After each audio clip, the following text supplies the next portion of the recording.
It's a fragrance that's as fresh and invigorating as it is profound and dark. It's a scent that's extremely powerful, not only in terms of its performance and scent profile, but also in terms of the imagery that it conveys.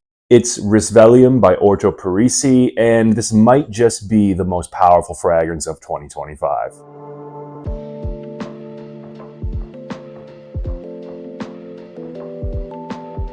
Hey guys, welcome back to Real Scent Review. So it's the new Risvelium by Orto Parisi, relatively new. This was only released a few months ago. And as soon as I heard of this, back when it was still in the development stages, I just became super excited. And yeah, now that I finally have it, now that I've been wearing it for a few weeks, I'm really excited to do this review with you guys. So just before I get started with the review here, this is currently available in North America on Lucky Scent, and also Exquis Montreal has it. You can get this shipped anywhere you are in North America from either of those two websites. Now, the price is a little bit high right now. It's right around 190 US for a 50 ml, but that tends to happen with Orto Parisi fragrances. Give it a few months, give it like 6-8 months, and then check websites like FragranceNet, like Fragrance Buy, and I'm sure you'll be able to get this at a much more affordable price. Probably, I would estimate, right around anywhere between 140 to 160 US. Currently in the European Union, this is widely available on several different websites. The price is almost uniformly 150, 155 euros right across the board.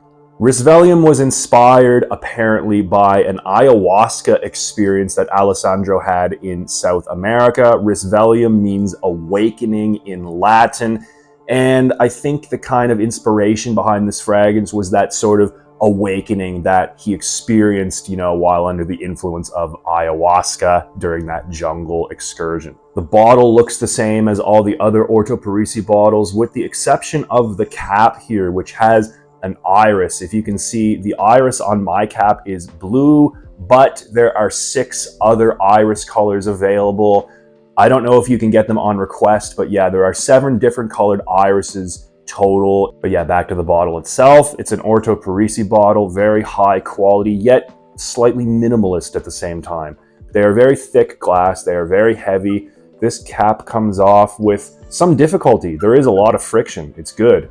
And yeah, you can see here, looks like there's a brass coating around the sides of this cylinder here. It honestly feels like real brass. It's very heavy. Just really good quality bottles all around. And we have the classic Orto Parisi box here with the infinity symbol on top, and we have this neuron on the front here. If you're not familiar with Orto Parisi boxes, they're a little bit complicated, so they open like this. Oh, just dropped it on the floor. Anyway, they open like this, and you can see here there's a little holder for the bottle. The bottle fits into place like this, and then you're meant to kind of slide these holders around the perimeter, around the circumference of the top of the bottle right here along the neck, so it stays into place and the bottle doesn't move around during transport. And before I get into the scent profile here, if you know anything about Alessandro Gualtieri, he never actually publicizes the notes that his fragrances contain, so it's kind of up to the user to determine or to interpret the notes that they perceive in the fragrance. Kind of an interesting concept. But yeah, I will say one thing, the note breakdown that you get on Fragrantica,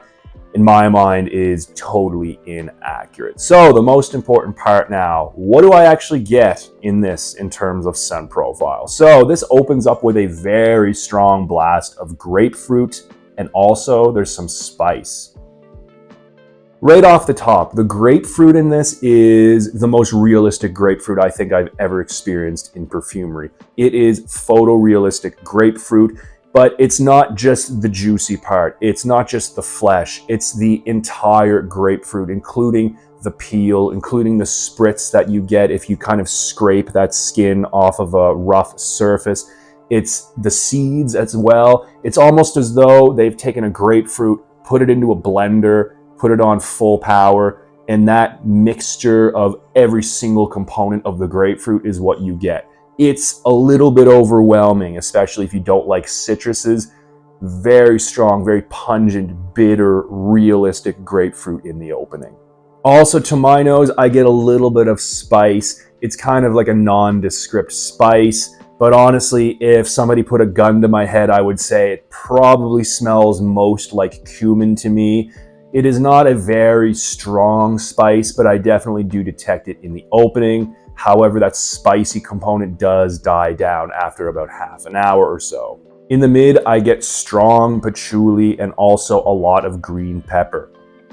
So the patchouli in this, very earthy. It's very soily. It has kind of a dirty characteristic to it. Also, there's a dampness. This kind of patchouli that's being used in this fragrance lacks any sort of sweetness. There is none of that bitter cocoa. There's no mintiness. This is a straight up damp, really earthy, soily patchouli. Also, I get a green pepper note. At least I think it's green pepper. It's definitely vegetal. It's definitely a little bit watery. It's green, it's uplifting, and it smells a little bit unique. What I mean by that, it doesn't smell like cucumber. It doesn't give off, a violet type of accord to my nose. It's not that fresh, watery, like I said, violet leaf cucumber type of thing. But at the same time, it's quite vegetal and green, unique. My mind just keeps going back to green pepper. I think it's green pepper that's being used in the mid here, and it's very interesting. And the dry down to my nose is all about musk, guaiac wood, and leather. So there is a strong musky component to the base of this fragrance. It's a little bit animalic. It's a little bit sweaty. It's got that kind of, unwashed skin characteristic along with the characteristic musky, fluffy softness, because that part definitely does exist as well. But this particular musk it's a little bit animalic, it's interesting, and it works really well with the DNA of this fragrance. I also get a lot of guaiac wood. The guaiac wood in this is as smoky as it is woody. I get like 50-50 smoke and wood. It's kind of got that like burnt characteristic as well, maybe reminiscent to the smell of olibanum after it's been extinguished. So you've been burning some incense, and after you put it out, after half an hour, you're left with that kind of charred, woody, smoky, burnt incense kind of thing. I get a lot of that in the dry down of this. And finally, leather. It's a dark, rough, kind of dirty, kind of animalic leather. It's not animalic in the barnyard sense. It's just animalic in the sense of like a dried animal skin that's been hanging, maybe tanning outside. It has that kind of bitter, maybe slightly unpleasant tone without going fecal or barnyardy. But yeah, I definitely get a rough, dark, dry leather in the dry down. And it's really an olfactive experience here. So this fragrance to me has 3 distinct stages. In the opening, it's very lively and uplifting, citrusy, but a very deep, very realistic citrus. To me, that's kind of an homage to the beginning of the life cycle, awakening, Risvelium, being born. That's kind of what my mind interprets in the beginning stages of this fragrance. Stage number 2 is kind of like, I'm reminded of a garden, I'm reminded of dirt because of that patchouli. And I feel like stage number 2 is kind of like the maturing and growing up stage of life. I'm thinking of a flower sprouting and growing inside of a garden, like I said. That's kind of what my mind is reminded of in the mid part of this fragrance. And the third stage, representative of death to my mind. So it's dark, it's smoky, it's slightly dirty, maybe reminiscent almost of like a mummy inside of a tomb or something like that, maybe some sort of like burial ceremony or ritual. That's kind of what I think of when I smell this fragrance. 3 distinct stages in my mind representative of the life cycle. Now, this is an extremely unique fragrance, but you know what? It definitely has that Orto Parisi DNA. It definitely has that smoky, leathery kind of muskiness that most Orto Parisi fragrances contain.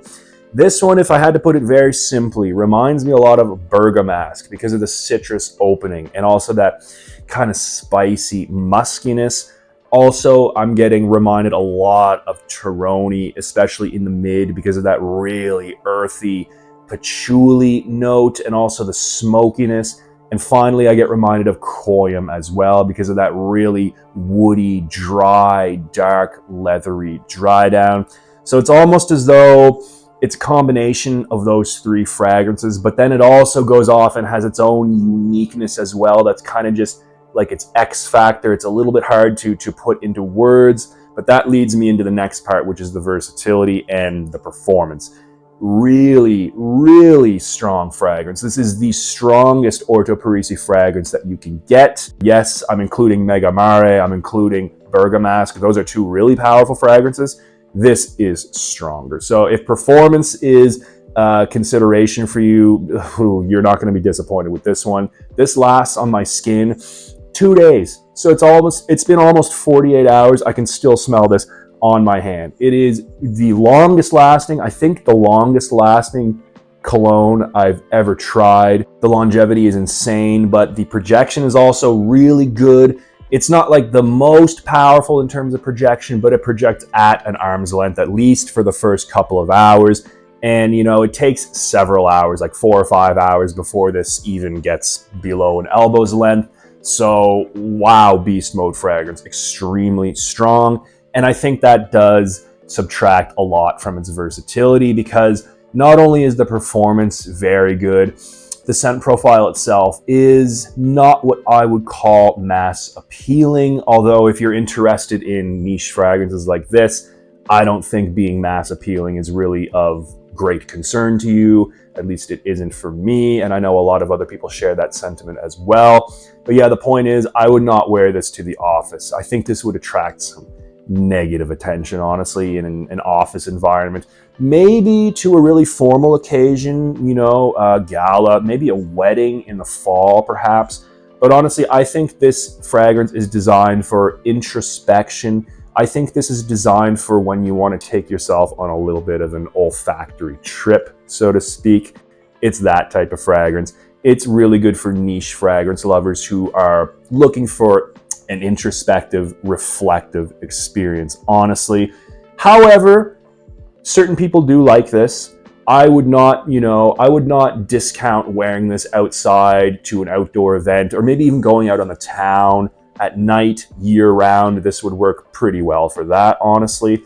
I don't think it leans too far formal. I don't think it leans too far casual. This fragrance here is just, it's in a very unique place in terms of versatility, in terms of the kind of outfit that it would pair well with. I think it's more so about the person's personality. It's more so about the wearer's personality as opposed to the clothes that they're wearing while they wear this. Yeah, I would avoid wearing this in the high heat. I've been wearing it lately during the day where I am. It's like 40 degrees Celsius. I think it's a little bit heavy for that. But at nighttime, when it goes, 25, 28 degrees Celsius, it can work. I think this pairs very well with the darkness. This is like totally a nighttime fragrance, if you ask me. And although I haven't tried it yet in the fall, I know this is going to be a masterpiece in the fall weather. And just for what it's worth, guys, I know there are some people out there who take what I'm about to say into consideration. Women tend to really hate this. Yeah, women don't like this scent profile at all. And yeah, so there's that. But honestly, if you're interested in houses like Orto Parisi, I am willing to bet that you're not wearing these fragrances to try to attract female attention. Anyway, guys, that's been my review of the new Risvelium by Orto Parisi. Powerful fragrance in terms of both performance and scent profile, yeah, but like the realism of the imagery that this conveys is really otherworldly. It's an amazing fragrance. And if you're a fan of Orto Parisi, this is absolutely worth a sample at least. Go check this one out, guys. Do you know it? Leave some comments below. Let's get the conversation going. I'm going to head out for now, guys, but until next time, keep it real.